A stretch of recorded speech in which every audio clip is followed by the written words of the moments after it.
یعنی دوسرے کے ماں باپ کو گالیاں دینا خود اپنے ماں باپ کو گالیاں دینے ہیں، کیونکہ وہ اگر وہ دیں گے تو دوسرا بھی تو اس کے جواب میں وہ بھی کچھ کہے گا۔ رسول اللہ صلی اللہ علیہ وسلم رمضان المبارک کے آخر میں مسجد کے اندر حضرت صفیہ رضی اللہ تعالی عنہا سے باتیں کر رہے تھے کہ دو آدمی آپ صلی اللہ علیہ وسلم کے پاس سے گزرے۔ آپ صلی اللہ علیہ وسلم نے ان کو بلایا اور فرمایا کہ یہ میری بیوی صفیہ ہے رضی اللہ تعالی عنہا۔ انہوں نے عرض کی کہ یا رسول اللہ صلی اللہ علیہ وسلم، دوسرے کے متعلق تو بدگمانی ہو سکتی ہے، آپ صلی اللہ علیہ وسلم کی ذات کے متعلق تو ہم ایسا وہم خیال میں بھی نہیں لا سکتے۔ فرمایا شیطان انسان کے بدن میں خون کی طرح گھومتا ہے۔ حضرت عمر رضی اللہ تعالی عنہ نے ایک آدمی کو دیکھا جو راستے میں ایک عورت سے باتیں کر رہا تھا۔ آپ رضی اللہ تعالی عنہ نے اسے درے سے مارا۔ اس نے عرض کی یہ میری اپنی بیوی ہے۔ فرمایا ایسی جگہ اس سے باتیں کیوں نہیں کرتا جہاں کسی کی نگاہ نہ پڑے، تاکہ کسی کے دل میں بدگمانی پیدا نہ ہو۔ تو اس کا مطلب ہے بیوی کے ساتھ بھی بندہ جو ہے وہ اگر بات چیت کھلے عام بھی کرنا چاہتا ہے، جیسے اوپن بات کرنا چاہتا ہے کسی بات، تو بہتر ہے کہ وہ سب کے سامنے نہ کرے، تو پردے کا خیال رکھے۔ 14واں حق، اگر دینی بھائی صاحب اقتدار اور صاحب مرتبہ ہو، یعنی مسلمان ہی جو دینی بھائی ہے صاحب اقتدار ہو، صاحب مرتبہ ہو، تو اس کے پاس جائز حاجت والے کی سفارش کرنے سے گریز نہ کرے۔ یعنی اگر ایک مسلمان بھائی جو کہ صاحب مرتبہ ہے یا صاحب اقتدار ہے تو جائز سفارش اس کے ساتھ بندہ کر سکتا ہے، تو اس کو کرنی چاہیے۔ کسی کی سفارش جائز کرنی یہ بھی حقوق العباد میں آتا ہے۔ رسول اللہ صلی اللہ علیہ وسلم نے فرمایا مجھ سے حاجتیں طلب کیا کرو، کیونکہ میرے دل میں ہوتا ہے کہ کسی کو کچھ عطا کروں، دیر اور انتظار کرتا ہوں تاکہ تم میں سے کوئی کسی کے لیے سفارش کر لے جو اس کے لیے بشارت ہو۔ سفارش کیا کرو تاکہ ثواب پاؤ، یعنی سفارش جو شرعی طور پر اجازت ہے تو اس کی سفارش کرنی چاہیے، جو شرعی طور پر گناہ ہے تو اس کی سفارش نہیں کرنی چاہیے، کیونکہ اللہ تعالیٰ نے قرآن پاک میں فرمایا ہے وَتَعَاوَنُوا عَلَى الْإِثْمِ وَالْعُدْوَانِ، یعنی وَلَا تَعَاوَنُوا عَلَى الْإِثْمِ وَالْعُدْوَانِ، یعنی گناہ اور برائی کے کاموں میں ایک دوسرے کی مدد یا تعاون نہ کیا کرو، اور وَتَعَاوَنُوا یعنی اور یہ فرمایا کہ جو ہے اپنے وَلَا تَعَاوَنُوا عَلَى الْإِثْمِ وَالْعُدْوَانِ، یعنی برائی اور گناہ کے کاموں میں ایک دوسرے کی مدد نہ کیا کرو، لیکن جو اچھے اور نیک کام ہیں اس میں ایک دوسرے کے ساتھ تعاون کیا کرو۔ تو یہ حکم ہے قرآن پاک میں، اس کو بندے کو ذہن میں رکھنا چاہیے۔ رسول اللہ صلی اللہ علیہ وسلم نے فرمایا کہ مجھ سے حاجتیں طلب کیا کرو، کیونکہ میرے دل میں خیال ہوتا ہے کہ کچھ عطا کروں، دیر اور انتظار کرتا ہوں تاکہ تم میں سے کوئی کسی کی سفارش کرے جو اس کے لیے بشارت ہو۔ سفارش کیا کرو تاکہ ثواب پاؤ۔ تو گویا سفارش کرنی چاہیے، جو حق پر ہوتا ہے اس کی سفارش کرنا بہتر ہے، ناحق کی سفارش نہیں کرنی چاہیے، وہ گناہ ہے اور اس گناہ میں بندہ شریک ہو جائے گا تو اس کا گناہ کا پھر عذاب بھی ملے گا۔ آپ صلی اللہ علیہ وسلم نے فرمایا کوئی صدقہ زبان کے صدقہ سے بہتر نہیں۔ لوگوں نے عرض کیا وہ کیسے؟ فرمایا وہ سفارش جس سے کسی کا خون محفوظ ہو جائے، یا جس سے کسی کو فائدہ پہنچے، یا جس سے کوئی تکلیف اور رنج سے نجات پائے، تو وہ زبان کا صدقہ ہے۔ تو زبان کے صدقے سے بہتر پھر کوئی صدقہ نہیں ہے۔ کتنی خوبصورت بات آپ صلی اللہ علیہ وآلہ وسلم نے فرمائی۔ 15واں حق جو حقوق العباد میں ہے وہ یہ ہے کہ جب کسی مسلمان کے بارے میں سنے کہ کوئی اس کی شان میں زبان درازی کرتا ہے یا اس کا مال اٹھا لے جانا چاہتا ہے، تو اس کی غیر موجودگی میں اس کی طرف سے جواب دینے میں اس کا نائب بن جائے اور اس پر ظلم کرنے سے روکے۔ رسول اللہ صلی اللہ علیہ وسلم نے فرمایا کہ جب کسی مسلمان کو کسی جگہ برائی سے یاد کیا جا رہا ہو اور سننے والا اس سے نفرت نہ کرے اور جب کوئی کسی کی بے عزتی کر رہا ہو اور دیکھنے والا اس کی مدد نہ کرے، اور تو اللہ تعالیٰ بھی ایسی جگہ سے اس کی مدد نصرت نہ کرے گا جہاں اسے مدد کی شدید ضرورت ہوگی، اور جو مسلمان مدد اور نصرت کے موقع پر مدد کرے اور تو اللہ تعالیٰ اسے ایسی جگہ سے مدد فرمائے گا جہاں اس کی مدد کی سخت ضرورت اسے ہوگی۔ 16واں حق، اگر بندہ کسی برے آدمی کی صحبت میں پھنس جائے تو نرمی اور تحمل کے ساتھ اس سے نجات حاصل کرے اور بالمشافہ اس سے تلخ کلامی نہ کرے، برائی کا جواب سلام سے اور نرمی سے دو۔ حضرت عائشہ رضی اللہ تعالی عنہا فرماتی ہیں کہ ایک شخص نے رسول اللہ صلی اللہ علیہ وسلم کی بارگاہ میں حاضر ہونے کی اجازت طلب کی۔ آپ صلی اللہ علیہ وسلم نے فرمایا، اس شخص کو اندر آنے دو، یہ اپنی قوم میں بدترین شخص ہے۔ جب وہ آدمی اندر آ گیا تو آپ صلی اللہ علیہ وسلم نے اس کی اتنی آؤ بھگت کی کہ مجھے گمان ہوا کہ حضور پاک صلی اللہ علیہ وسلم کی نگاہ میں یہ شخص بڑے مرتبے والا ہے۔ جب وہ شخص اٹھ کر چلا گیا تو میں نے عرض کیا، یا رسول اللہ صلی اللہ علیہ وسلم، آپ صلی اللہ علیہ وسلم نے خود ہی فرمایا تھا کہ یہ بہت برا آدمی ہے، پھر آپ صلی اللہ علیہ وسلم نے اس کی اتنی آؤ بھگت کیوں کی؟ آپ صلی اللہ علیہ وسلم نے فرمایا، اے عائشہ رضی اللہ تعالیٰ عنہا، اللہ تعالیٰ کے نزدیک قیامت کے روز بدترین انسان وہ ہوگا جس کے شر کے ڈر سے لوگ اس کی آؤ بھگت کریں۔ تو گویا یہ ایسا ہے کہ شر کے ڈر سے اس کی آؤ بھگت کی جائے تو وہ سب سے بدترین انسان ہے، یعنی جو بندہ یہ چاہتا ہے کہ لوگ اگر اس کی آؤ بھگت نہیں کریں گے تو وہ فساد پیدا کر دے گا، تو ایسا بندہ قیامت میں بدترین انسان ہوگا۔ جو شخص بدگو لوگوں کی بدخوئی سے بچنے کے لیے اپنی حفاظت کرتا ہے، یہ بھی اس کی طرف سے صدقہ میں شمار ہوگا۔ حضرت ابو دردہ رضی اللہ تعالیٰ عنہ فرماتے ہیں، بہت سے لوگ ایسے ہوتے ہیں کہ لوگ ان کے منہ پر تو ہنستے ہیں مگر دل میں ان پر لعنت کرتے ہیں۔ دیکھ لیں۔ 17واں حق، درویشوں کے ساتھ بندہ محبت کرے۔ درویش کا مطلب ہے وہ جو اللہ والے ہوتے ہیں، نیک بندے ہوتے ہیں اور جن کا گزارات بھی مشکل ہوتا ہے، تو درویشوں کے ساتھ محبت، تعلق اور دوستی رکھیں اور دولت مندوں کی مجلس سے پرہیز کریں۔ رسول اللہ صلی اللہ علیہ وسلم نے فرمایا، مردوں کے ساتھ مجلس نہ کرو۔ لوگوں نے عرض کیا مردوں کے ساتھ مردوں کے ساتھ مجلس نہ کرو، کہ عرض کیا مردے کون ہیں؟ تو لوگوں نے جب عرض کیا کہ مردے کون ہیں تو آپ صلی اللہ علیہ وسلم نے فرمایا، مردے جو ہیں وہ دولت مند لوگ ہیں۔ حضرت سلیمان علیہ السلام اپنے دور حکومت میں جہاں مسکین دیکھتے ان کے پاس بیٹھ جاتے اور فرماتے، مسکین کے ساتھ بیٹھا ہے۔ دیکھیں کتنی بڑی حکومت ہے اور مسکین کے ساتھ بیٹھا ہے۔ اللہ تعالیٰ کی رحمت ہے، اس طرح سے اتنے بڑے رحمت والے ہیں۔ کہتے ہیں، اسی بات میں مجھے یاد آیا کہ حضرت قیامت والے دن یہ جو بڑے بڑے بادشاہ اور صدر اور وزیر اعظم ہوتے ہیں، قیامت والے دن اللہ تعالیٰ جب ان سے پوچھے گا کہ آپ کو ہم نے اتنا ٹائم دیا تھا، اتنی حکومت بھی دی تھی، سب کچھ دیا تھا، پھر بھی تم لوگوں نے نہ میری نمازیں 5 وقت کی پڑھی، نہ کوئی حقوق العباد ادا کیے، نہ حقوق اللہ ادا کیے، تم نے کیا کیا؟ تو وہ کہیں گے کہ ہمیں تو موقع ہی نہیں ملتا تھا، ہم تو اتنے زیادہ مصروف ہوتے تھے ان کاموں میں۔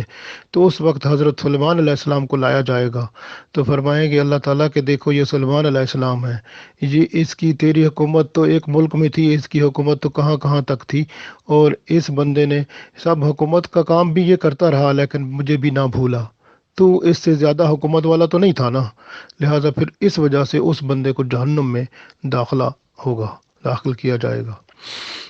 حضرت عیسیٰ علیہ السلام سب سے زیادہ یہ پسند کرتے تھے کہ لوگ آپ علیہ السلام کو مسکین کہہ کر بلائیں۔ رسول اللہ صلی اللہ علیہ وسلم نے رب تعالیٰ سے دعا کی، اے باری تعالیٰ، جب تک مجھے زندہ رکھنا ہے مسکین کی حالت میں زندہ رکھ، اور جب موت دے تو مسکین کی موت دے، اور حشر کے دن مجھے مساکین کے ساتھ اٹھا۔ سبحان اللہ۔ حضرت موسیٰ علیہ السلام نے اللہ تعالیٰ سے عرض کی، اے باری تعالیٰ، میں تجھے کہاں تلاش کروں؟ فرمایا، شکستہ دل مسکینوں کے پاس۔ 18واں حق، اس بات کی بندہ کوشش کرے کہ مسلمانوں کے دل اس سے خوش رہیں اور لوگوں کی حاجت براری کرتا رہے۔ رسول اللہ صلی اللہ علیہ وسلم فرماتے ہیں کہ جو مسلمان اپنے مسلمان بھائی کی حاجت براری کرتا رہتا ہے تو وہ ایسے ہے جیسے اس نے ساری عمر اللہ تعالیٰ کی خدمت میں صرف کی ہو۔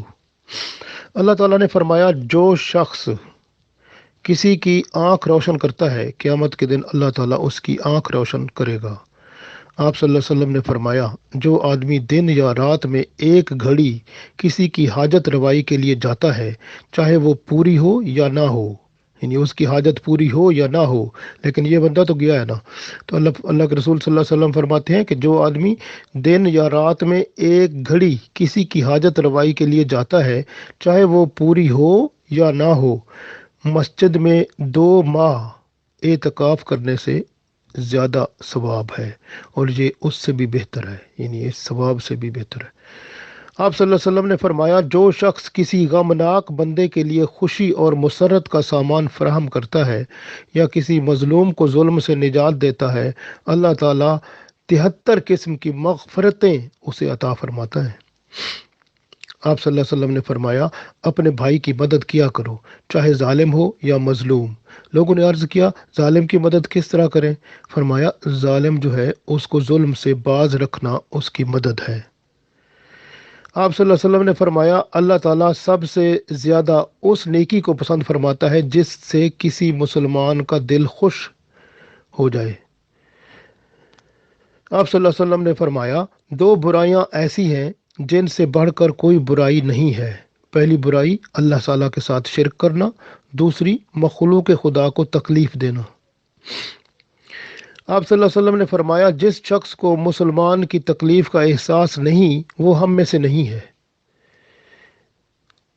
جو اس طرح دعا کرے اے اللہ امت محمد صلی اللہ علیہ وسلم کی اصلاح فرما، اے اللہ امت محمد صلی اللہ علیہ وسلم پر رحم فرما، اے اللہ امت محمد صلی اللہ علیہ وسلم کے مصائب اور مشکلات دور فرما، تو اس کا نام ابدال میں لکھ دیا جاتا ہے۔ سبحان اللہ۔ 19واں حق، جس سے ملے السلام علیکم سے آغاز کرے اور بات چیت کرنے سے پہلے اسے مصافحہ کرے۔ رسول اللہ صلی اللہ علیہ وسلم نے فرمایا جو آدمی سلام کرنے سے پہلے ہی گفتگو شروع کر دے اس کی باتوں کا جواب نہ دو جب تک کہ وہ پہلے سلام نہ کرے۔ ایک شخص آپ صلی اللہ علیہ وسلم کی خدمت اقدس میں آیا، سلام نہ کیا، فرمایا اس کو کہ جا اور السلام علیکم کہہ کر پھر اندر آ۔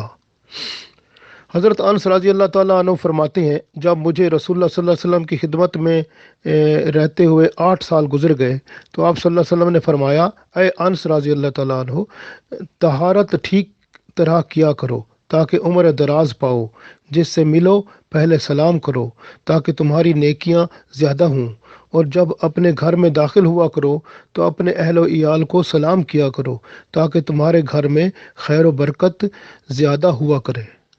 سبحان اللہ۔ ایک آدمی آپ صلی اللہ علیہ وسلم کے حضور حاضر ہوا اور السلام علیکم عرض کیا، فرمایا اسے 10 نیکیاں ملیں گی۔ ایک آدمی اور آیا اور عرض کیا السلام علیکم ورحمۃ اللہ، فرمایا اسے 20 نیکیاں ملیں گی۔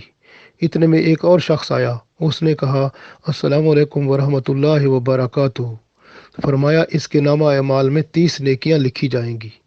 تو گویا السلام علیکم کہنے والا وہ 10 نیکیاں لیتا ہے اور وعلیکم السلام کہنے والا وہ 20 لیتا ہے، ورحمۃ اللہ جو کہتا ہے اس کے ساتھ، اور جو پھر ورحمۃ اللہ کے ساتھ وبرکاتہ کہتا ہے تو وہ 30 نیکیاں لیتا ہے۔ آپ صلی اللہ علیہ وسلم نے فرمایا جب گھر آؤ تو سلام کہو، جب گھر سے باہر جاؤ تب بھی سلام کر کے جاؤ، پہلے کہنے والا بعد میں کہنے والے سے بہتر ہے۔ آپ صلی اللہ علیہ وسلم نے فرمایا جب 2 مسلمان پیار سے ایک دوسرے کا ہاتھ پکڑتے ہیں تو ان پر 70 رحمتیں تقسیم ہوتی ہیں، 69 اسے ملتی ہیں جو ان دونوں میں سے زیادہ خوش اور زیادہ کشادہ رو ہوتا ہے۔ آپ صلی اللہ علیہ وسلم نے فرمایا جب 2 مسلمان ایک دوسرے سے ملتے ہیں اور سلام کہتے ہیں تب ان میں 100 رحمتیں تقسیم ہوتی ہیں، 90 اس کے حصے میں آتی ہیں جو سلام میں پہل کرتا ہے، اور 10 اسے ملتی ہیں جو جواب دیتا ہے۔